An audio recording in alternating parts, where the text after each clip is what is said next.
అసలు మొట్టమొదట అనుగ్రహించింది ఒక బోయవాణ్ణి. వెంకటేశ్వర స్వామి వారికి చామదుంపలు తేనెలో పెట్టి పెట్టి ధన్యత పొందినవాడు ఆయన. ఒక రోజున చామదుంపలన్నిటినీ ఉడికించి మెత్తగా అయిపోయాయని చూసి తేనె పట్టుకొచ్చి దోణిలో పోయివే పట్టుకెడతాను వెంకటేశ్వరుడికి అన్నాడు. ఆవిడ చూసింది తేనె అయిపోయిందండి భార్య. ఆయన అన్నాడు, రా మన ఇద్దరం వెళ్ళి తేనె పట్టుకొద్దాం. కొడుకుని పిలిచి అన్నాడు, రే నువ్వు ఈ చామదుంపలు జాగ్రత్తగా చూస్తుండు, నేను అమ్మ వెళ్ళి తేనె పట్టుకొస్తాను. అలాగే నాన్నగారండి అన్నాడు. వాడు కూర్చున్నాడు. బోయవాడు భార్య పక్కన ఉన్న అరణ్యంలోకి వెళ్ళారు తేనె కోసం. చేసి తేనె పట్టుకుని వచ్చాడు ఆయన వెంకటేశ్వరుడితో కలిసి తింటాడు. అందుకని ఆ తేనె పట్టుకుని వచ్చే లోపల ఈ పిల్లవాడికి ఆకలిసింది. వీడికి ఏమిటి అలవాటు, నాన్నగారు రోజు అక్కడ పెట్టి తిని వస్తారు, అప్పుడే మనకి పెడతారు. కాబట్టి అక్కడికెక్కడికో వెళ్ళి పెట్టడం ఎందుకు, నాన్నగారు ఈ చెట్టేగా వెంకటేశ్వర స్వామి అంటుంటారు, కాబట్టి ఇక్కడ పెట్టేస్తే అయిపోదేంటి. ఈ పిల్లవాడు నమ్మాడు, ఉన్నాడు అక్కడ ఈశ్వరుడని. తినేశాడు, చెట్టు రూపంలో ఈశ్వరుడు. తినేస్తే తండ్రి వచ్చాడు, వీడు మిగిలినవి తినేశాడు. స్వామికి పెడితే తినేచ్చుగా, తినేశాడు వాడు.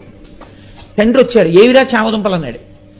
నాన్నగారండి ఈ చెట్టులోనేగా స్వామి ఉన్నారన్నారు, మీరు రమ్మన్నాను, ఆకలేసేస్తోంది స్వామి, ఉండలేను నాన్నగారు వచ్చే వరకు, నేను తినాలంటే మీకు పెడితే కానీ తినద్దంటారు కదా నాన్నగారు, మీరు వస్తే నా స్వామి మీరు తినేద్దరు కానీ నేను తినేస్తాను, రండి స్వామి అని అడిగాను. వచ్చారు, పెట్టాను, తినేశారు. తండ్రికి ఎక్కడ లేని కోపం వచ్చింది. చెట్టుకు పెట్టావా, తిన్నాడా వెంకటేశ్వరుడు? ఆయన అమాయకత్వం ఆయింది. ఎంత పనిచేశావురా అని ఆ చేతిలో కత్తి ఒకటి పట్టుకుని వెళ్ళాడు ఆయన. ఆ కోపంలో ఒళ్ళు తెలియకుండా కత్తి ఎత్తి పిల్లాన్ని కొట్టబోయాడు. చెట్టు రూపంలో ఉన్నాడు వెంకటేశ్వరుడిని నమ్మినటువంటి పిల్లవాడి యొక్క నమ్మకాన్ని రుజువు చేస్తూ ఇలా ఎత్తిన చేతిని చెట్టు రూపంలో ఉన్న వెంకటేశ్వరుడు పట్టుకున్నాడు. ఎవరు పట్టుకున్నారు చెయ్యని వెనక్కి తిరిగి చూశాడు. చతుర్భుజుడైనటువంటి స్వామి పట్టుకున్నారు అతని